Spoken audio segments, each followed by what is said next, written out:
Hey everyone, and welcome back to That Disney Girl. And today we are going to be talking about the Disney Skyliner. Specifically, we're going to be talking about everything that we know up until this point about the Skyliner. So if you've ever been to Disney before, you know that they literally have every mode of transportation already locked down. And I think it's really interesting that they are now going to be able to let you fly across the resort using the Skyliner. Now let's not forget that this is something that Disney has clearly been thinking about for a while when talking about the Skyway that used to be at Magic Kingdom. Remember that? Well, this is going to be far more advanced. It's one of the most advanced pieces of technology when it comes to gondola systems. But before we go over all the details, let's go into some basics on what's going to happen with the Disney Skyliner and what we already know. So when you get on the Disney Skyliner, it's going to have 8 seats that can fold right on up, and those 8 seats will obviously see 8 people, and when they fold up, you can fit 16 people standing in these gondolas. It will probably move around 16 miles per hour, and it's probably going to take about 90 seconds to get a whole busloads amount of people into the Skyliner, ship them off to their next destination. So that's actually a huge win if you can just take a whole busload of people every 90 seconds. So these gondolas will probably be departing about every 8 seconds. You'll see one take off into the air. But when you're loading onto these gondolas, it still will be moving around 1 mile per hour. So that's going to be something that I'm sure people with strollers or wheelchairs, anything like that, they're going to have to take that into accountability, but I think that Disney's probably prepping themselves. If you want to know some more details about the Skyliner gondola, it is from the Doppelmayr, not sure if I'm saying it right, brand, and it is a detachable lift, which is one of the most modern day technologies that you can get when it comes to gondola systems. So the Skyliner is going to have 5 stops. So let's talk about the stops that will be in the parks. The 2 parks that are involved are Epcot and Hollywood Studios. The Skyliner stop at Epcot is going to be themed to all of the European pavilions, which is really exciting and something cool, and it's also, I think, going to be themed to the theme of flight. We've seen some photos with like different birds on there. As for the Hollywood Studios station, it's looking like it's going to be very retro themed. We are going to have a joint station at Art of Animation and Pop Century Resort. That's going to be on the pathway that connects the 2 resorts, just right on the water in between. Now this station is going to be nice and whimsical. It's probably going to be one of the funnest to look at, so I'm really excited to see what that one turns out like. There will be a station at the new Riviera Resort, the DVC location. This one's still kind of going up right now, so we don't really know what that one's going to look like too much, but the last one is going to be at Caribbean Beach Resort, and that's going to have an outdoor marketplace sort of feel.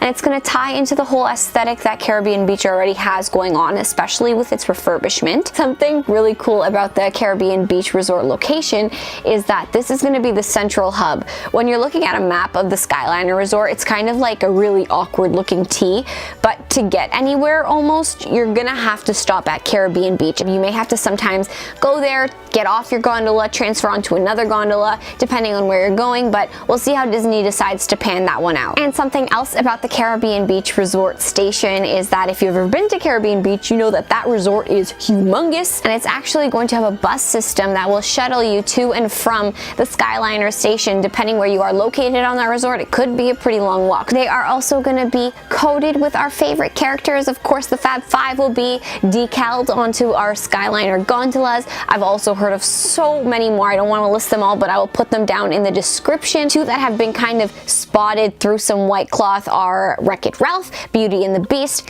and the thing that I like about this is that it's going to be aesthetically pleasing from the ground up and also from the up down, because you're going to be able to see aerial views of Disney that no one has ever seen before. You're going to be able to look at the World Showcase from a bird's eye view. This is going to be so cool. So I guess the big elephant in the room is the fact that it is not going to have air conditioning. I know a lot of you hate this, but when I started reading more into it, there is going to be heavy ventilation systems in there. The windows are tinted, so it's not going to allow too much heat to enter through sunlight.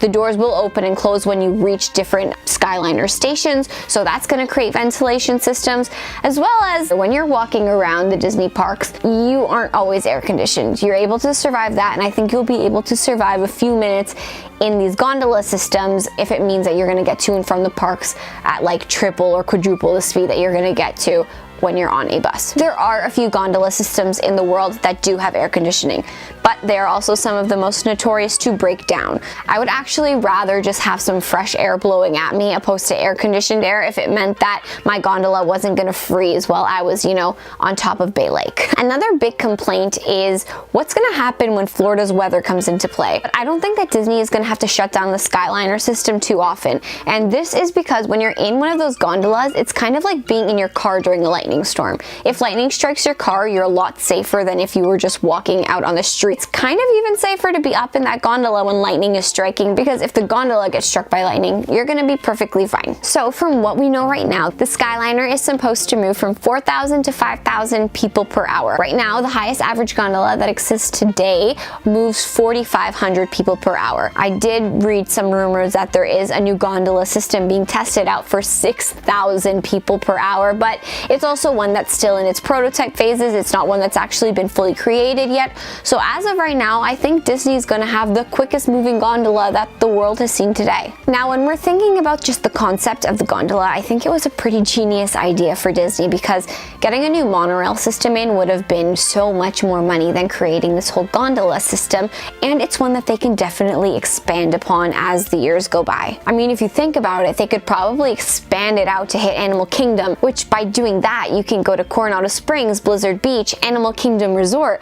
That's a whole new section added on, and if they wanted to do it too, they can also take it in another direction and hit Typhoon Lagoon and Disney Springs. And another point that I wanted to bring up is security. When we're talking about monorails, if you've ever stayed at one of the resorts on the monorails, when you're getting back onto your monorail from that resort, you do go through security. And this means that when you get to the Magic Kingdom, you can bypass the baggage checks because you've already done this. I was kind of thinking, would the gondola system have the same thing? And when I started looking at it, the construction is kind of looking like, especially at Epcot, that it's going to be built outside of security. So it's looking like you will still have to do security, but you never know. It's not fully up yet, so that might change. As of February 1st, we're starting to see gondolas up in the air. Now, these aren't going to be the actual Skyliner gondolas, but it's pretty cool to see that things are starting to get tested. If you're like me and you're worried about sightlines, it's looking like you won't be able to see the gondola from the World Showcase. The only pavilion I was worried about was France, but the Ratatouille building should cover that. Okay everyone, that's it. That is everything that I have researched and seen about the Disney Skyliner up to this point. Now, of course, you gotta like the video, subscribe to the channel for all of your Disney fun. You can follow me on Instagram at @_thatDizGirl. But for now, I will see you real soon. Bye!